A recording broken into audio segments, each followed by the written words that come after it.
Here I have UMIDIGI A3, and today I'm going to show you how to enter boot mode on this device. So first of all, you have to turn it off, and after it turns off completely, you just have to hold down combination power key and volume down at the same time for a few seconds.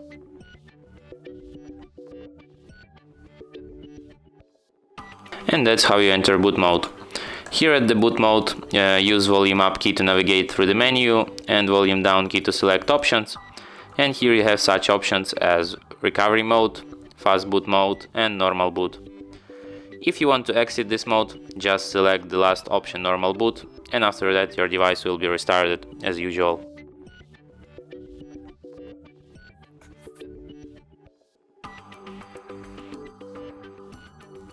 And that's it.